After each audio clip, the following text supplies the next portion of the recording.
Cek 1 2 3. Hari ini cuma ada satu tamu VIP, Pak. Oh ya. Nah itu.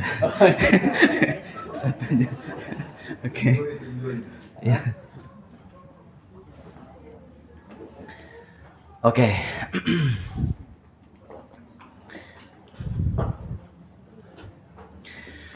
A'udzubillahi minasyaitonirrajim. Bismillahirrahmanirrahim. Alhamdulillahirabbil alamin. Assalatu wassalamu ala asyrafil anbiya'i wal mursalin wa ala alihi wa ashabihi ajmain, amma ba'du. Rabbi shrah li sadri wa yassir li amri wahlul 'uqdatam min lisani yafqahu qawli. Rabbi zidna ilman nafi'an warzuqna fahman. Allahumma sholli ala Sayyidina Muhammad wa ala ali Sayyidina Muhammad. Bismillahirrahmanirrahim. Assalamualaikum warahmatullahi wabarakatuh. Waalaikumsalam warahmatullahi wabarakatuh. Host sekaligus operator ya, sorry sebentar. Okay. Baik, Bapak dan Ibu-ibu sekalian, marilah pertama-tama kita bersyukur pada pagi hari ini. Alhamdulillah berkat kasih sayangnya kita diizinkan kembali untuk... Suaranya nggak terdengar, Mas Aldi. Suaranya tidak terdengar. Oke, tunggu ya. Oke, di host. Sebentar Mas Sony. Ini ke unmute. Oke, suaranya sudah ada? Ya, sekarang udah ada. Oke, ya. Ya, udah. Oke, terima kasih teman-teman yang udah hadir secara offline dan juga online. Mas Sony ini saking lumayan antusias mengikuti sesi hukum semesta ini. Jadi beberapa kawan-kawan yang tidak hadir secara offline, mereka minta untuk online. Dan alhamdulillah sudah ada sekitar 25 orang yang ikut online juga. Gitu. Dan kita semua sama di sini. Nanti kalau ada juga dari sahabat-sahabat yang online mau bertanya, tinggal di unmute videonya dan juga audionya, baru nanti bisa kedengaran suaranya di sini. Dan suara Mas Sony juga di mereka cukup terdengar dengan jelas. Jadi ini mudah-mudahan sesi-sesi kajian kita ini memberikan banyak manfaat. Yang pasti sih mereka banyak penderitaan mungkin maksudnya di sini. Makanya mencari ilmu bagaimana cara bahagia gitu ya. gitu. Ya. Karena orang-orang yang baik-baik aja biasanya nggak datang ke sini sih. Gitu ya. Gak usah diperjelas. Tapi di sisi lain juga kan ini merupakan bentuk perjalanan dari jiwa kita masing-masing ya. Jadi kita ucapkan terima kasih kepada Mas Sony yang sudah hadir, berkenan untuk berbagi bersama kita di sini. Mudah-mudahan tidak ada bosan-bosannya Mas Sony berbagi dengan kita semuanya. Amin ya rabbal alamin. Terima kasih juga kepada Rumah Salam yang udah menyediakan tempat di sini enak, nyaman, sehingga kita bisa memiliki tempat belajar yang nyaman di sini ya. Mudah-mudahan teman-teman juga cocok di Rumah Salam ini. Sebelum saya serahkan ke Mas Sony, kita berdoa sebentar. Seperti biasa kita hening sejenak, mengizinkan hati dan pikiran kita hadir di sini. Tinggalkan dulu, letakkan dulu di belakang semua persoalan-persoalan yang kita punya, sehingga wadah batin kita bisa lebih siap menerima perspektif yang akan di-sharingkan oleh sahabat kita Mas Sony di sini. Kita mulai dengan Bismillahirrahmanirrahim, tarik nafas 8 kali, kemudian diakhiri dengan Al-Fatihah gitu ya. Oke. Bismillahirrahmanirrahim.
Al-Fatihah. A'udzubillahi minasyaitonirrajim. Bismillahirrahmanirrahim. Alhamdulillahi rabbil alamin. Ar-Rahmanir-Rahim. Maliki yaumiddin. Iyyaka na'budu wa iyyaka nasta'in. Ihdinas siratal mustaqim. Siratal ladzina an'amta 'alaihim ghairil maghdubi 'alaihim waladdallin. Amin. Oke, izin reminder teman-teman, silahkan di mute handphonenya masing-masing ya. Dilihat dulu, takut ada yang penting, silahkan diselesaikan terlebih dahulu. Dan topik kita kali ini melanjutkan hukum semesta yang ketiga ya, yaitu tarik menarik kan maksudnya ya, nggak masalah. Kita udah, yang udah nonton yang 1 dan 2 angkat tangan.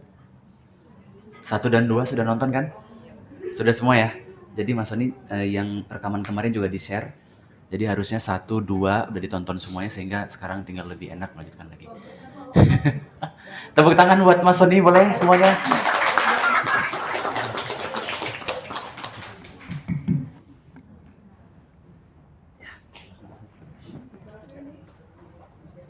Bismillahirrahmanirrahim. Assalamualaikum warahmatullahi wabarakatuh. Pertama-tama kita bersyukur kepada Allah Subhanahu wa Ta'ala yang telah memberikan semuanya. Kemarin kita pada meditasi bersyukur, ada yang ikut nggak? Ikut ya. Jadi bersyukurnya gimana harusnya? Berubah ya. Jadi bersyukur karena hari ini kita diberikan hidup lagi, pagi-pagi kita bisa bangun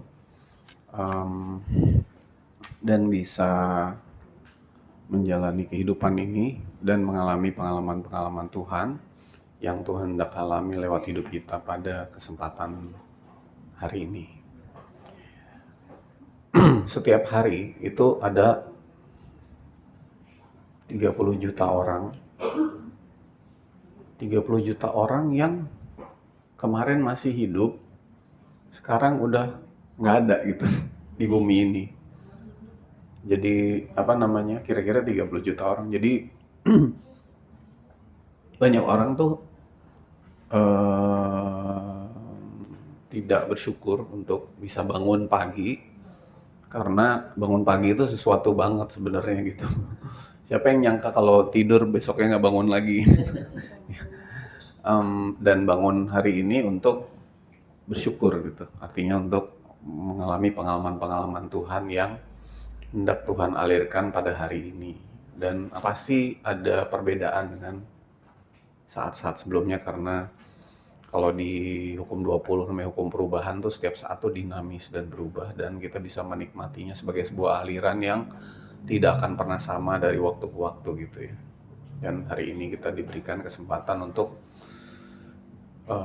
mengalami pengalaman-pengalaman Tuhan dalam hidup kita ini, dan biarlah Tuhan yang Maha mensyukuri dapat mengaliri rasa syukur lewat kita, sehingga sebenarnya kita hanya menjadi saksi atas rasa syukur Tuhan untuk memilih kita dalam mengalami pengalaman-pengalamannya setiap saat.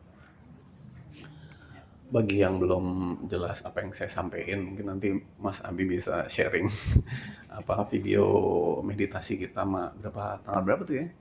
Tanggal 11 Januari. 11 Januari, kayak lagunya Gigi. Oke.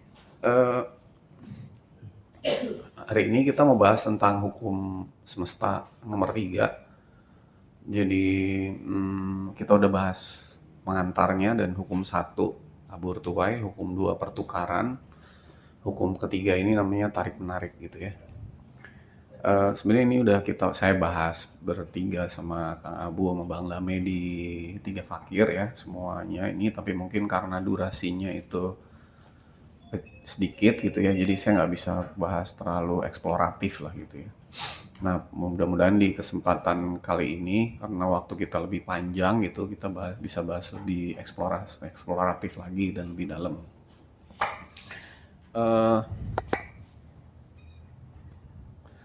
Saya nggak mau ngulang-ngulang beberapa hal yang seharusnya teman-teman udah pelajarin, karena kalau kita ulang lagi balik lagi dari awal lagi ya. Jadi misalnya Kalau nanti saya bilang kesadaran di aku 4, 3, 2, 1, itu harusnya udah pada tahu gitu ya.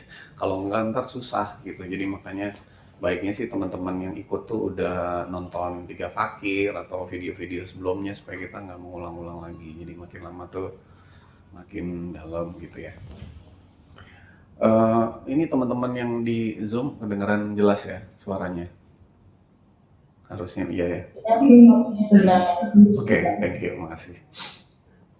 Boleh di-mute lagi ya.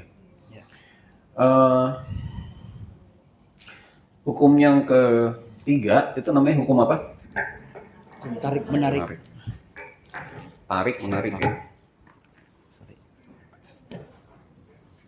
Tarik menarik.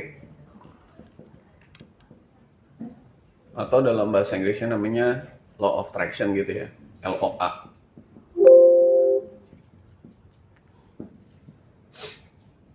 Nah, kalau kita bicara tarik menarik, maka ada tarik dan menarik gitu kan. Ada dua ya, ada tarik, menarik. Jadi kita ada kata-kata menarik dan ditarik gitu. Jadi hidup ini adalah kita kadang-kadang menarik, kadang-kadang kita ditarik oleh sesuatu yang kita nggak bisa menghindar. Gitu. Misalnya sebagai contoh, ada orang kok beli tiket kereta, keretanya kecelakaan gitu. Kan kalau dia tahu kan nggak mau dong, ya nggak. Tapi kok tiba-tiba ada di situ dia, itu kan ditarik dia, bukan menarik, bener nggak? Kok ada orang tahu-tahu hidupnya dapat lotre gitu, dapat lotre, dapat duit banyak, dia nggak tahu gitu, tahu-tahu pasang dan dapat gitu. Kayak dia kayak ditarik, tapi sesuatu yang mungkin lebih enak gitu kira-kira. Ada orang kok tahu-tahu lahir di Gaza gitu. Wih, begitu lahir aja udah bom sana bom sini gitu. Wah, enak banget gitu hidupnya. Itu kayak dia ditarik kan. Dia nggak bisa menghindar dari itu gitu.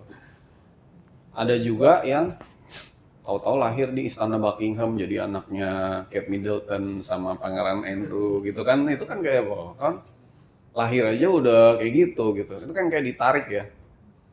Jadi semesta yang menarik dia sampai dia mengalami peristiwa-peristiwa itu, kejadian-kejadian itu, keadaan-keadaan itu gitu. Oleh suatu hukum yang namanya tarik-menarik yang sangat nyata dan bekerja dengan jelas sebenarnya. Cuman karena kita nggak tahu apa itu permutasinya, apa itu cara bekerjanya, apa gimana caranya dan sebagainya, kita nganggap itu sebagai ketentuan Tuhan gitu. Ya. Sebagai ini udah takdirnya aja gitu. Emang gua takdirnya kawin sama dia gitu. Padahal sih bukan begitu. Itu tarik menarik gitu loh. Dan karena dia merasa bahwa itu kalau udah mulai mikir juga, kalau enggak ya hidup kayak dijalanin aja gitu. Udahlah gue jalanin hidup aja sesuai dengan apa yang ada gitu. Kayak udah gitu. Nggak punya berpikir, ini kenapa ya gini, kenapa begini gitu. Nggak mempertanyakan tentang apa-apa yang terjadi gitu. Nah itu dia menganggap bahwa itu semua udah ada yang ngatur gitu. Udah ada yang ngatur, jadi kita mah ngikutin aja gitu. Jadi kayak dia ngerasa kayak aku tuh selalu ditarik oleh apapun yang terjadi di sekelilingku, keadaanku dan sebagainya gitu. Jadi kalau boleh dibilang dia itu dikontrol gitu ya, dikendalikan, being controlled bahasa Inggrisnya apa tuh? Being controlled. Dia kayak diatur, dikendalikan, di jalan, digariskan. Makanya dibilang, hidup itu udah ada garisnya gitu kan. Kalau aliran dulu tuh ada Ibnu Rusdi sama Al-Ghazali bilang semua hidup itu udah ada takdirnya gitu. Sementara Ibnu Rusdi bilang enggak, kita creating our own destiny gitu. Jadi ada dua mazhab nih. Mazhab di mana takdir itu udah ditentuin, mazhab di mana kita itu menentukan jalan kita sendiri. Nah ini yang mana nih, kan gitu kan? Kalau orang ada ditarik, berarti dia nganggap bahwa semua itu udah diatur. Tetapi jangan lupa hukum tarik menarik itu dua, ada yang ditarik, ada yang menarik gitu kan, tarik menarik gitu namanya. Kayak saya suka lebih cocok pakai bahasa Indonesia tarik menarik dibanding law of attraction. Attraction itu cuma satu pihak di attract atau meng-attract kan gitu. Harusnya tarik dan menarik. Kita bisa menarik dong, tapi kita bisa ditarik juga gitu oleh sesuatu yang sangat besar yang kita nggak bisa menghindar. Nah, ada juga, nah tadi sehingga ini dibilang being control atau dikendalikan oleh ditarik oleh suatu keadaan, atau kita bisa kontrol nggak? Controlling gitu. Kita bisa menarik segala sesuatu dan kita bisa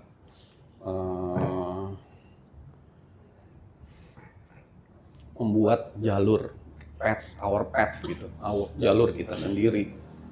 Ini nih jalur hidup yang harus aku lakukan, tapi aku membangun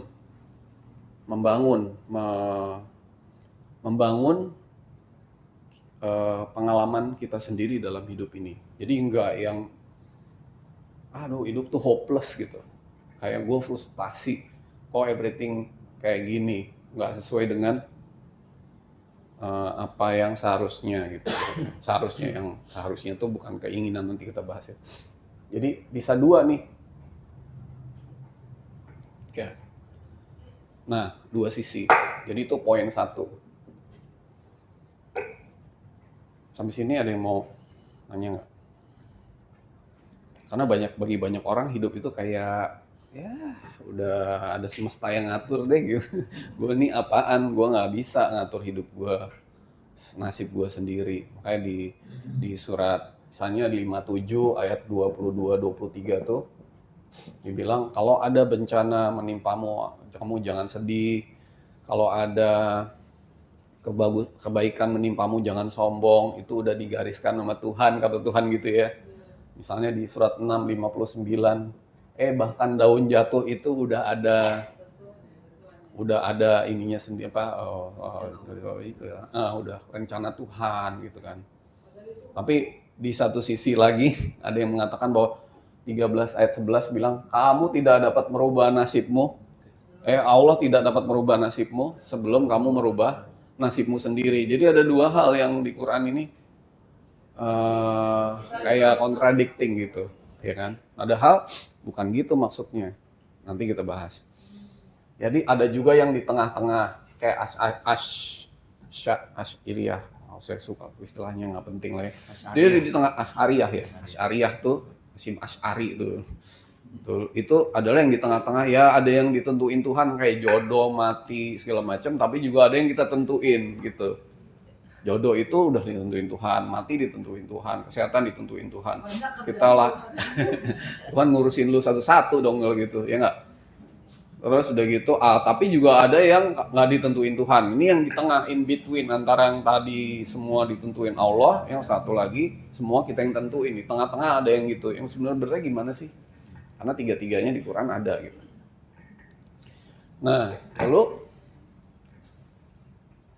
oke. Nomor 2 adalah, poin kedua adalah kita bahas di beberapa kali diskusi kita bahwa Tuhan itu hendak mercik menjadi roh diri sejati kita, ya kan? Itu kehendak Tuhan lah tuh, aku satu memercik menjadi aku dua. Ya ini adalah sumber sejati atau true source Allah. Saya sebutnya aku satu. Kenapa sebut aku satu, nggak usah diulang ya.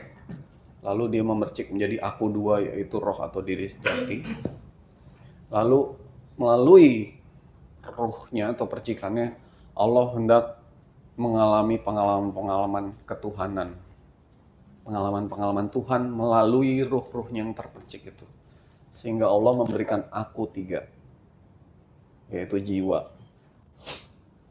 Yang isinya pikiran, perasaan, emosi, persepsi, imajinasi, memori, dan semua yang ada di jiwa itu.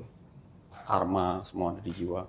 Lalu aku 3 ini dikasih fasilitas namanya aku 4, yaitu badan fisik atau casingnya ini, casing kita ini.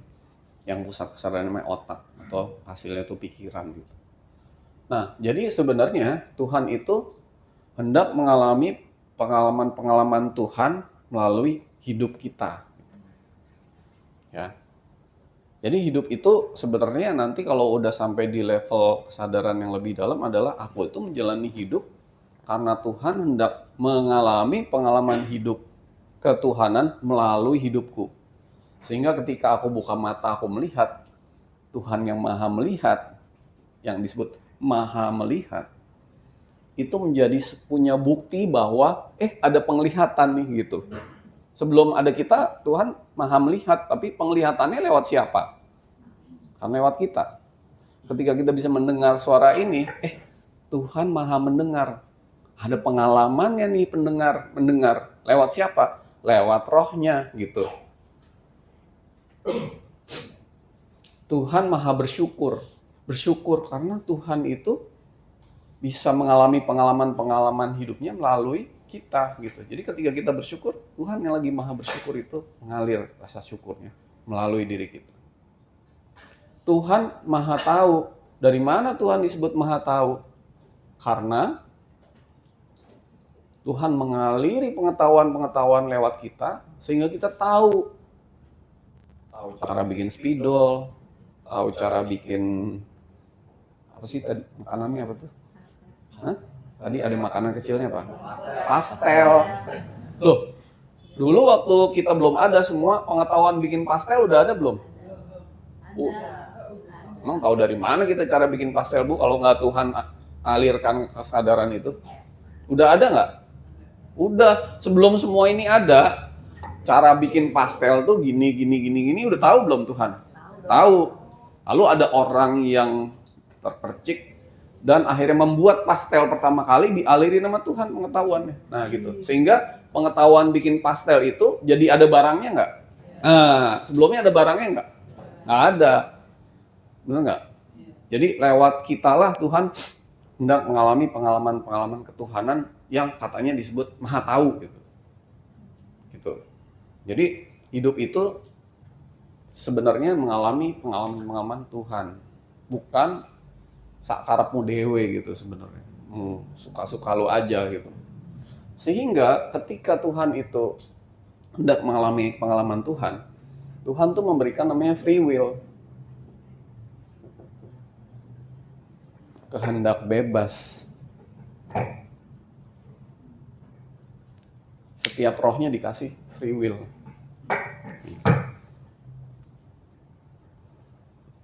Free will itu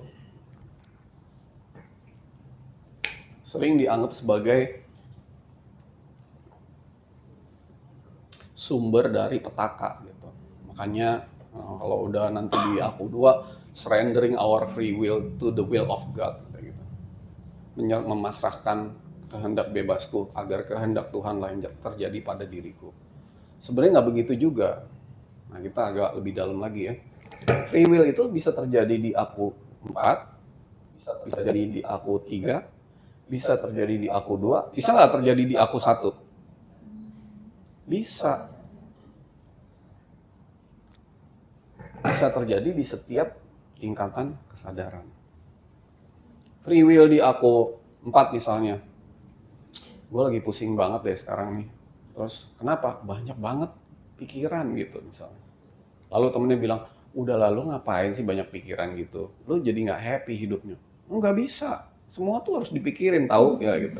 Free will nggak? Ya itu suka-suka lu sendiri. Akhirnya hidup lu banyak pikiran, bener nggak? Orang bisa mempengaruhi nggak? Misalnya gini, gue tuh udah berbuat baik gini, kok dia masih punya pikiran jelek sama gue? Misalnya gitu. Masih aja pikirannya yang jelek-jelek. Padahal gue udah berusaha nih, gue udah baik sama dia, gue gini-gini. Kita bisa nggak ngatur pikiran orang? Nggak bisa. Ya, itu urusan lo aja mau mikir jelek, gue sih bodo amat gitu. Misalnya nih, saya ada di sini nih sekarang. Ngomong saya kan ceplas-ceplos aja gitu. Nggak ada yang saya tahan. Misalnya ada juga ditahan, tapi nggak yang ini banget. Tapi tetap ibu-ibu bapak bilang, ini orang kayaknya aneh nih, sesat nih gitu. Gue bisa nggak ngatur pikiran orang gitu? Ya urusan lo. Mau bilang gue sesat, mau enggak mah gitu. Gue nggak bisa ngatur, saya nggak bisa ngatur pikiran orang. Pikiran itu free will. Suka-sukanya aja gitu. Betul nggak? Nah, lalu ada free will juga di sini, pikiran misalnya. Di sini perasaan. Perasaan ada free will nggak? Ada. Gue tuh dendam banget ya sama dia gitu misalnya. Gue kesel banget sama dia. Sakit hati.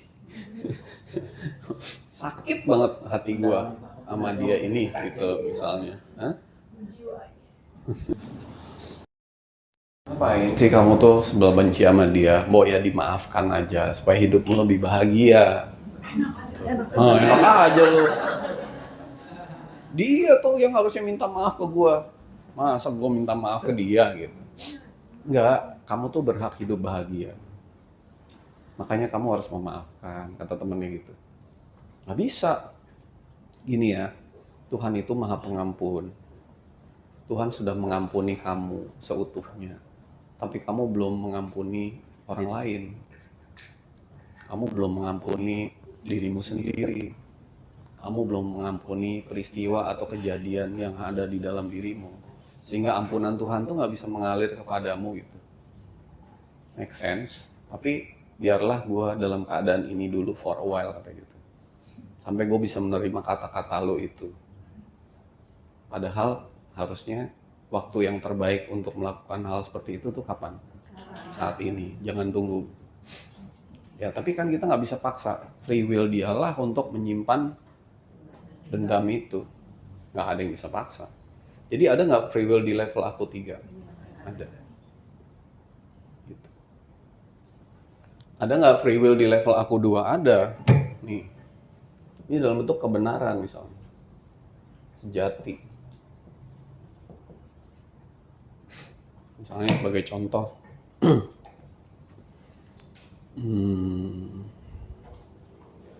Karena ada aku yang terakhir itu, aku yang our true self itu, sehingga kita bilang aku boleh pilih gitu. Jadi kalau Tuhan kasih petunjuk gini, kamu boleh pilih ikutin apa enggak. Berarti aku masih ada aku tuh yang masih punya free will gitu. Nah, jadi aku yang masih punya free will itu bisa mengabaikan kehendak Tuhan gitu. Misalnya gini, dulu saya pernah diajarin tentang reinkarnasi gitu. Reinkarnasi itu sebuah kebenaran, Son. Ini buktinya, ini gua, kata Tuhan, ini gue lagi. Ini aku regress kamu ke hidup-hidup lalu, mengalami lagi. Ini loh ayatnya. At the end of the day, it's your choice. Kamu mau pilih nggak ini kebenaran ini? Atau mau pilih apa yang kamu yakini itu misalnya? Itu adanya di aku satu. Kebenaran yang sifatnya dalam tuh adanya di aku satu. Dan itu harus disadari gitu. Oh, kita punya free will loh di aku 2. Dan ketika kita di aku 2 memasrahkan aku ini kepada aku kepada aku, maka kita akan sampai ke free will yang lebih tinggi lagi, yaitu free will di aku satu, yaitu kehendak Tuhan apa sih nih untuk diriku ini gitu. Nah, dari situ maka kita bisa tahu bahwa hukum tarik menarik itu bisa ada di sini, bisa ada di sini, bisa ada di sini, bisa ada di sini gitu. Ya. Misalnya, aku punya pikiran jelek nih. Orang tuh pikirannya jelek mulu gitu. Kita itu adalah, oke, saya pindah dulu sedikit ya. Kita itu adalah energi.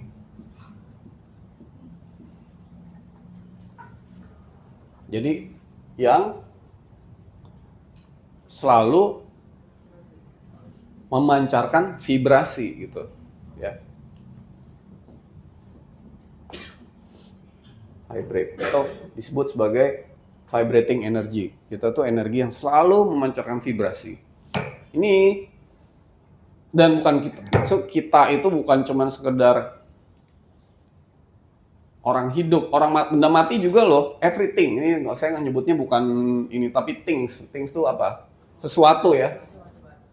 Segala sesuatu itu adalah energi yang selalu memancarkan vibrasi. Makanya hukum 20 itu adalah ada energi, vibrasi, frekuensi. Kalau kata Nikolai Tesla, itu bilang kalau kamu dan Albert Einstein itu seorang yang sangat-sangat spiritual ya. By the way, Albert Einstein itu mengatakan bahwa kalau kamu udah tahu energi, vibrasi, frekuensi, kamu tahu semuanya gitu. Which is true gitu. Jadi kita itu energi yang selalu memancar kita. Maksudnya segala sesuatu di alam semesta ini energi yang memancarkan vibrasi sehingga dia ada di frekuensi tertentu gitu. Misalnya ada orang yang mukanya aja udah nggak enak dilihat gitu. Vibrasinya ini nggak? Nah, selalu tervibrasi nggak? Kok muka lo gitu banget sih, nggak pernah senyum gitu. Wah, enak aja lo, gue kan banyak masalah gitu. Banyak masalah sehingga muka gue begini. Gue nggak, susah dong muka gue senyum. Bukan gitu, karena muka lo kayak gitu lo nge-attract banyak masalah gitu. Karena hati lo selalu ngomel mulu sehingga lo nge-attract banyak hal buruk dalam hidup gitu. Karena energi kamu tuh tervibrasi lo tanpa kita sadar ke semesta gitu. Dan itu kayak signal, ngirim signal aja terus tiap hari, pikiran, perasaan, emosi, imajinasi, persepsi itu kayak ngirimin signal terus gitu. Tanpa kita sadar, bangun tidur aja udah, males banget sih ini. Ngeliat TikTok, ngeliat apa, ini apa sih ini orang, nah terus gitu. Dan ya kayak di algoritmanya TikTok sama YouTube aja kan, kita kan dapat sesuatu yang sesuai dengan apa yang kita Lihat, kita tonton. Kita itu akan meng-attract segala sesuatu yang arah pikiran kita mengarah kepadanya gitu. Arah hati kita mengarah kepadanya. Kayak di TikTok sama YouTube aja. Jadi Tuhan itu by definition adalah segala sesuatu di mana hati, pikiran, jiwa, dan ruhmu mengarah kepadanya. Itu Tuhan kamu. Tuhan adalah sesuatu di mana pikiran kamu, hati kamu, jiwa kamu, roh kamu, keberadaan kamu sedang mengarah kepadanya. Jadi kalau mau tahu definisi Tuhan, itu. Kalau kamu lagi ngarah ke materi aja gitu, yang dikirim tuh duit. Tuhan kamu apa? Duit. Ya duit gitu. Anak. Nah, karir. Nah, karir. Apalagi? Tas branded. Tas branded itu ada vibrasinya nggak? Oh dok, kayaknya manggil banget gitu kalau di mall. Sini gitu. Kayaknya gue nggak bisa lupa gitu dengan. Padahal kalau nggak ditempelin Hermes gitu, kayaknya ya elah gitu. Begitu dia tempel, dan itu sangat dipahami oleh yang punya brand gitu. Sehingga dia bikin macam-macam program yang bikin kayak ada yang manggil setannya gitu. Yang kayak apa? Christian Dior ya. Bikinnya cuma $90, dijualnya $30.000 gitu. Tapi karena ada yang manggil vibrasinya itu. Everything gitu. Ada makanan kok kelihatan enak banget. Itu kan ada vibrasinya, bener nggak? Semua tuh. Kesini pun ada vibrasi nggak yang manggil? Ada pasti. Kalau enggak lo nggak akan datang di sini, bener nggak? Tempat ini ada nggak vibrasinya? Sony gitu kan makanya. Ada nggak vibrasinya nih tempat ini? Ada, semua ada loh. Nah, bayangin kalau kita itu sebagai ini tuh ada vibrasinya gitu. Selalu mengirimkan vibrasi ke semesta gitu. Dan itu akan direspon. Makanya hukum tarik-menarik tuh gitu. Kita tuh vibrating energi yang ada di frekuensi tertentu yang menarik segala sesuatu ke dalam hidup kita. Sehingga kalau ada orang yang demennya kekerasan mulu, loh kok hidupnya dibangkitin lagi, di situ lagi gitu. Besok baliknya di Palestina lagi, Palestina lagi. Dan di surat 5 ayat 64 itu nggak akan pernah selesai sampai hari kiamat gitu. Kejadian peperangan itu. Karena memang ya dia ya menarik sesuatu ke dalam hidupnya itu. Nah, jadi ini jelas ya. Kita itu energi yang selalu tervibrasi dan berada di frekuensi tertentu, di mana di frekuensi inilah kita menarik dan ditarik oleh yang sejenis gitu. Ini tadi nomor berapa? Ini nomor 2 ya. Nomor 3 tuh ini. Jadi sejenis akan menarik sejenis. Kalau ada orang pikirannya buruk terus, ya keburukan akan menarik keburukan gitu. Kalau ada orang yang pikirannya selalu positif, ya hal-hal positif akan ketarik. Karena dia ada di frekuensi yang sama. Sejenis menarik sejenis. Kenapa Bapak Ibu, maaf ya, kalau ada di pengajian yang gitu nggak cocok hatinya gitu. Karena udah ada di frekuensi yang ini gitu. Nggak bisa kita turun ke frekuensi, ini gua ngeliatin dia udah mau muntah deh ngomongnya gitu kan. Karena udah ada di frekuensi yang berbeda gitu. Dan sebaliknya, ada orang-orang begitu, pinggir jalan lagi margir-margir itu, kamu ikut deh pengajian di sini. Dia bilang, apa gitu, ngomongin apa ini gitu. Hah? Karena ada di frekuensi yang sama gitu. Makanya kalau di surat 270, 46 ayat 69 gitu ya, orang-orang yang sidik, sidik, para nabi rasul itu akan menjadi teman sejati dari hidup ke hidup, dari hidup ke hidup, karena mereka ada di frekuensi yang sama. Nah, kita mau ada di frekuensi yang mana? Itu ya.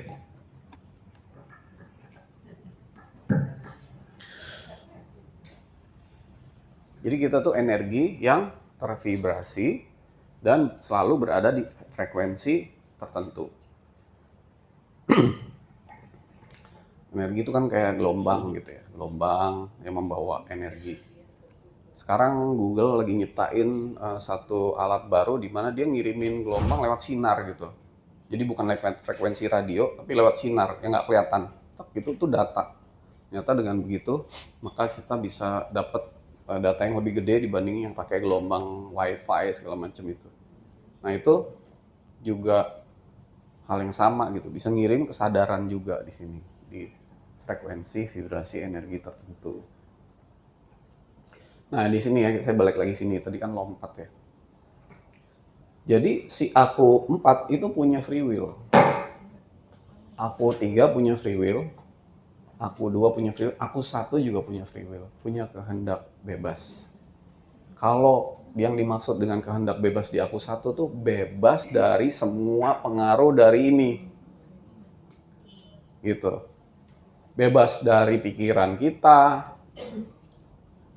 Bebas dari perasaan kita. Bebas dari aku kita gitu. Dia punya kehendak. Dia punya kehendak bebas, yang bebas dari ini semua. Nah, kita free will-nya ada di mana? Ada, kita lagi di sini gitu. Nah, ketika dia kayak waktu, makanya ini penting banget itu dari awal, ada roh, ada cahaya, ada kesadaran, ada apa lagi? Energi ya. Di mengantar hukum semesta ini kan saya suka bilang roh itu punya 4 roh, ada kesadaran, ada energi, ada cahaya. 4 itu ada di roh kita yang sumbernya adalah Tuhan. Maka di sini ada 4 itu gitu. Ada sumber dari roh.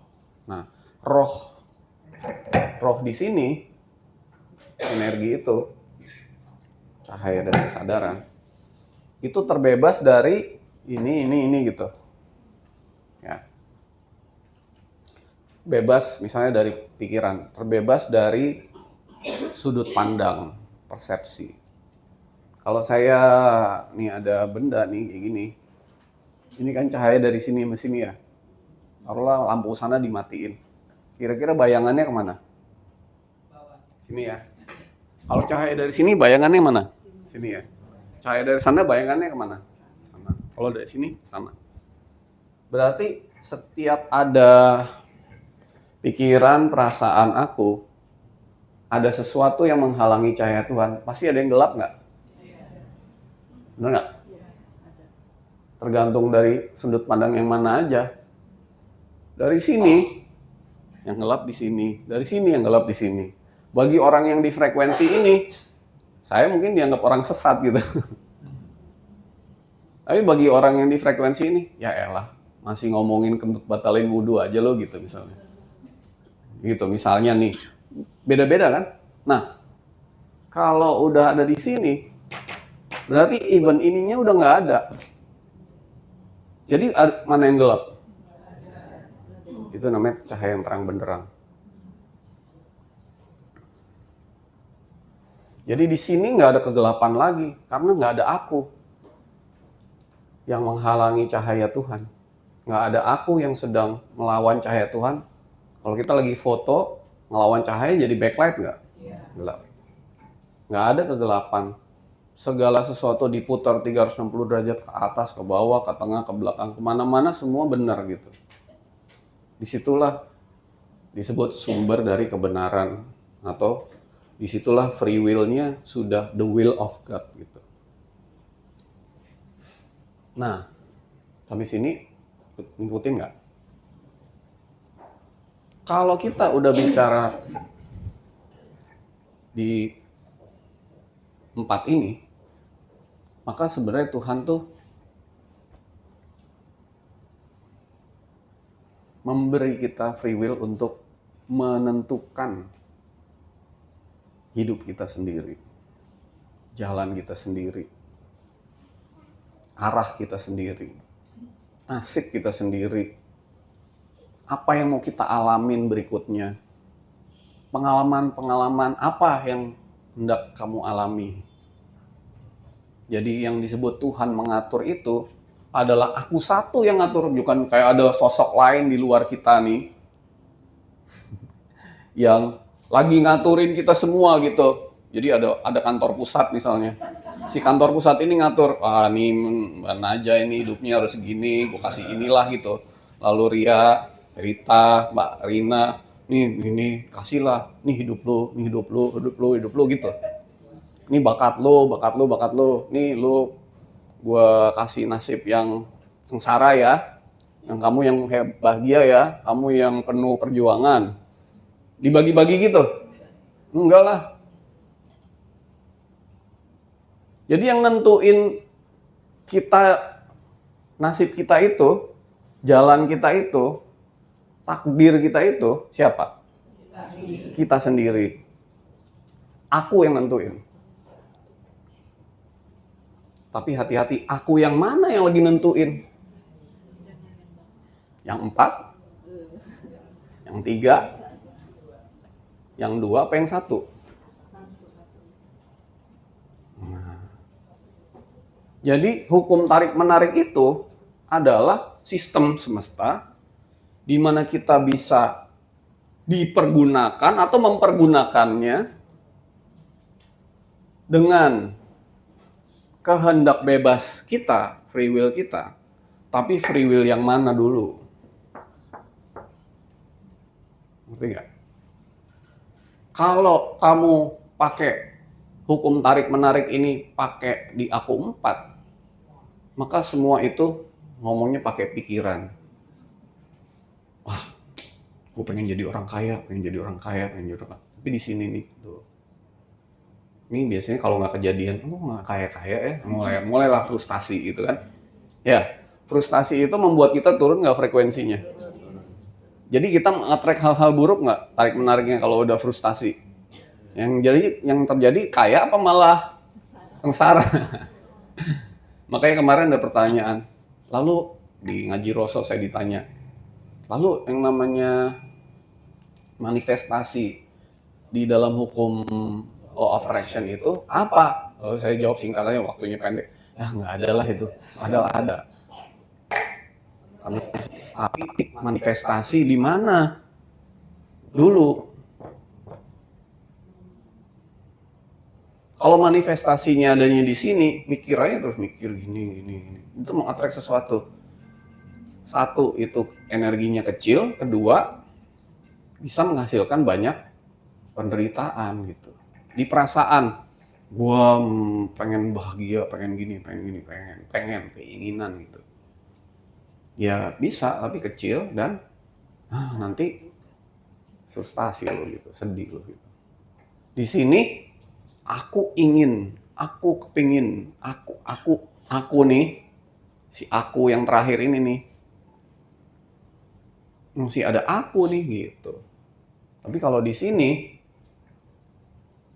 manifestasinya tuh dialiri gitu, bukan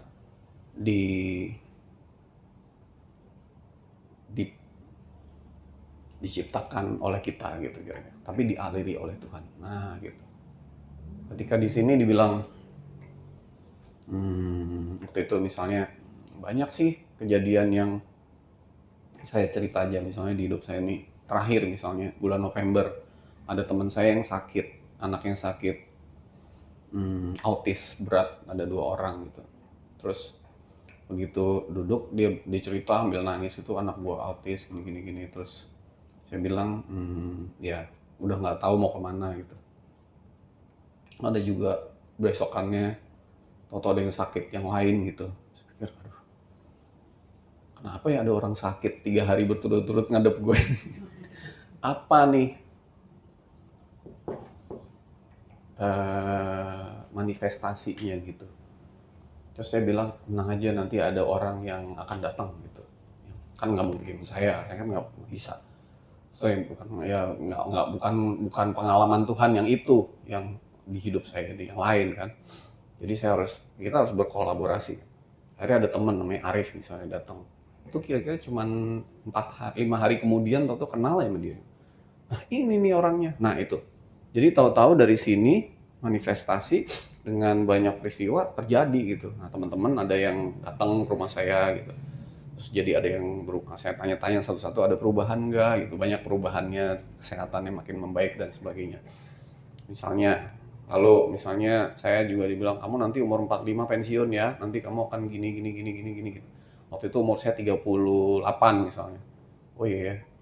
Nah itu manifestasi juga, tapi adanya saya nggak bilang gue udah di angka 1, ntar nggak enak gitu. Tapi kita bisa tahu gitu, ini kehendak siapa nih, manifestasi yang dari mana, kok gue nggak kepikiran ide kayak gitu. Kalau ide pengen jadi orang kaya kan semua orang sama, mana nggak? Susah tuh kalau kayak gitu misainnya, ini jadi orang kaya, emang Tuhan pengen jadi orang kaya? Kayaknya enggak sih gitu, orang cukup ya gitu. Itu pikiran. Nah makanya kita harus tahu, kita tuh law of attraction tuh menarik dan ditarik oleh instrumen yang mana dulu gitu. Yang ini pikiran, yang ini gitu. Nah, kalau kita udah bisa tahu paling nggak di sini itu manifestasinya atau attraction-nya akan berbeda. Kenapa? Karena kita bicara itu yang keberapa ya? 3, 4 ya. Kita bicara energi.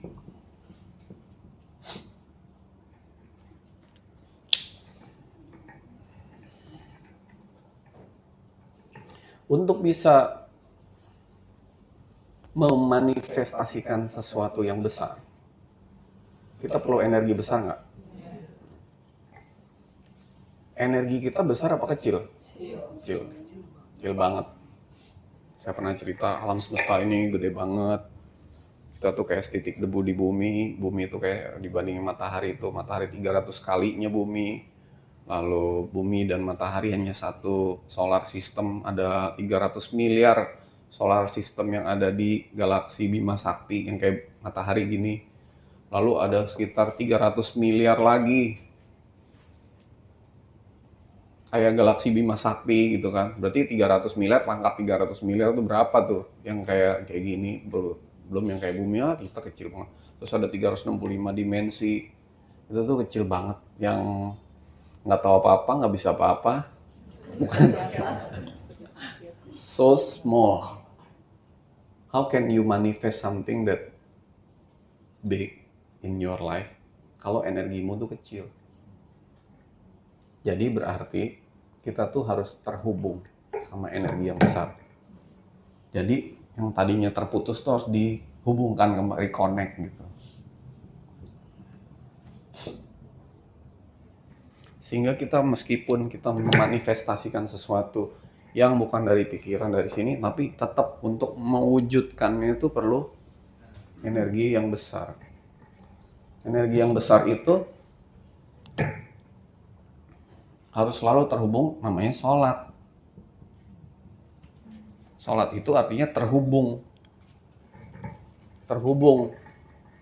Saya bicara sholat yang hakikat ya, bukan sholat syariat. Terhubung gitu. Terhubung dengan energi yang besar. Nah, cara terhubung dengan energi besar, kemarin kita udah bicara harus wusto gitu kan. Harus di titik tengah. Di surat 2, 238. Meditasi setiap saat. Makanya ketika kita punya mau menggunakan, jadi saya bicara menggunakan hukum law of attraction, bukan digunakan, tapi menggunakan, maka kita harus terhubung dulu sama energi yang besar, yaitu terkoneksi dalam bentuk sholat. Makanya di surat 2, 153, 155 dibilang, jadikanlah sabar dan sholat sebagai penolongmu gitu. Karena dengan begitu kamu terhubung dengan energi yang besar, ditolong oleh energi yang besar. Kamu sendiri itu kecil. Nggak bisa kamu mau mewujudkan hal-hal besar kalau energi yang dipakai itu energi sendiri. Nggak menggunakan energi yang terkoneksi gitu. Nah, tapi di situ sabar dan sholat. Jadi bukan cuma sholat tapi harus sabar. Karena semua tuh mewujud perlu waktu. Jadi harus sabar ini.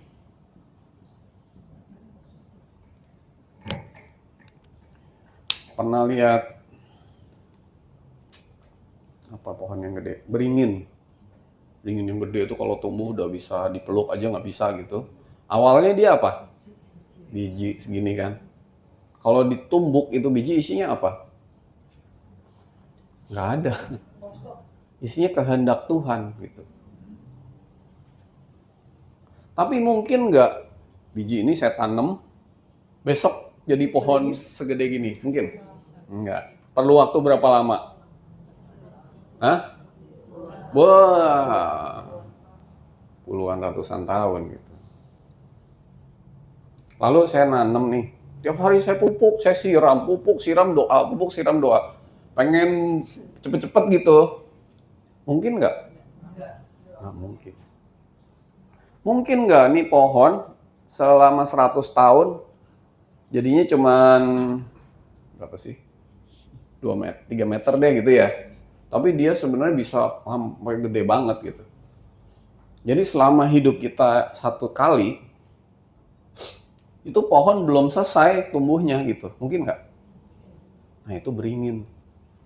Gimana kita? Kehendak Tuhan itu nggak akan selesai di satu hidup kamu. Nggak mungkin. Jangka panjang banget gitu loh. Kamu tuh mau dijadiin utusan dia, mau dijadiin alatnya, mau dijadikan wakilnya, mau dijadiin roh yang dikasih disayanginya, untuk mengalami pengalaman-pengalamannya, untuk diberi segala kebahagiaan, kemudahan dan sebagainya dalam hidup materi maupun non materi.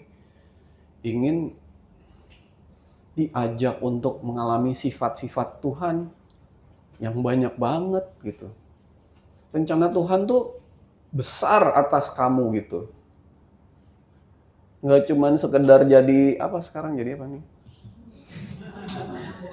Enggak gitu, besar gitu. Makanya attract sesuatu yang besar gitu. Mungkin nggak selesai di hidup ini, nggak apa-apa gitu. Everything itu perlu proses. Tapi kita tahu cara mainnya gitu. Nanti kamu nggak mungkin kamu mati selesai, nggak mungkin lah. Ini panjang, mati hidup lagi, hidup bisa di sini dimensi lain, terserah Tuhan gitu. Nanti akan terus ngalamin sampai akhirnya kamu bisa sampai di sini dan attract semua yang Tuhan kehendaki gitu. Dan ditarik, bukan sekedar menarik. Ditarik, jadi menariknya dengan energi yang besar, ditarik oleh energi yang besar. Siapa yang sangka Gibran jadi wapres? Hah? Kalau nggak ditarik sama semesta, cocoknya kayak begitu, tampangnya jadi apa? Kan itu ditarik. Dianya mah nggak tahu gue bisa di sini, ya nggak tahu gitu. Ya nggak tahu emang gitu.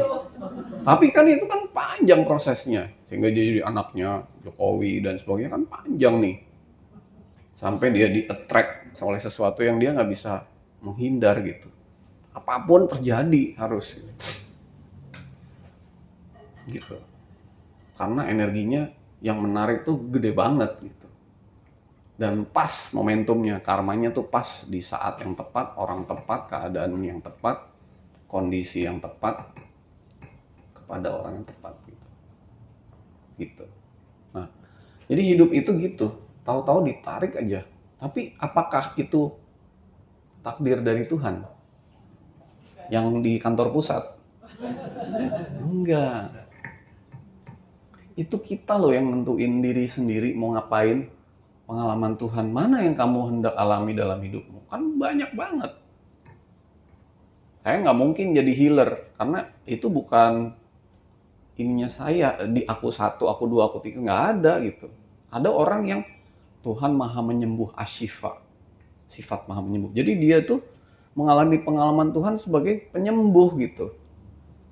Itulah pengalaman Tuhan yang hendak Tuhan alami melalui dirinya gitu. Nanti dari hidup ya begitu gitu. Tapi mungkin lebih kaya pengalamannya dan sebagainya gitu. Gitu. Karena Tuhan itu nggak akan pernah sama satu sama lain. Roh itu semua unik. Nggak ada yang sama gitu. Makanya jangan pernah, oh ya ini kelima ya. Jangan pernah comparing. Stop comparing.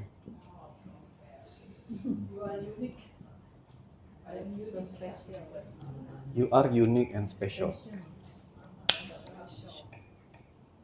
Kamu tuh nothing sebenarnya. Tapi kamu jadi spesial karena dikasihi, disayangi oleh Tuhan. Kamunya sendiri mah nothing gitu. Tapi Tuhan memilih kamu. Wastona tu kali nafsi. Aku memilihmu untuk diriku, untuk mengalami pengalaman-pengalamanku, sifat-sifatku, kasih sayangku gitu. Sehingga kita menjadi unique and special. Jadi jangan pernah membandingkan hidup kita sama hidup orang. Makanya kita tuh nanti ya, kalau udah sampai di kesadaran nanti perlu meditasi juga nih kayaknya ya. Karena nggak mungkin cuma ngomong-ngomong ini doang nih. Meditasi sampai di aku 1 untuk mengetahui hukum tarik-menarik ini khusus gitu ya. Kita akan tahu yang Tuhan kehendaki atas rohku mengalami pengalaman Tuhan tuh apa gitu. Lalu kita menggunakan vision itu untuk melakukannya dengan sungguh-sungguh gitu. Dan itu semuanya kitalah yang menentukan jalur kita sendiri. Makanya sebenarnya karena hidup kita tuh, oh ya ini nomor berapa? Ini stop comparing ya. Tapi kita harus build our own path gitu. Membangun nasib jalur kita sendiri. Tapi bukan yang di aku ini, yang di sini. Nah, PR gitu nanti. Yang keenam tuh, kita tuh sering lupa. Nggak sadar gitu ya, kesadaran ya. Sehingga, kayak saya suka bilang misi jiwa kamu apa di hidup ini, misi jiwa kamu apa di hidup ini. Jadi sebenarnya tuh gini loh, kalau kita udah mati nih, menikmati, kan kita selalu membangun path kita sendiri.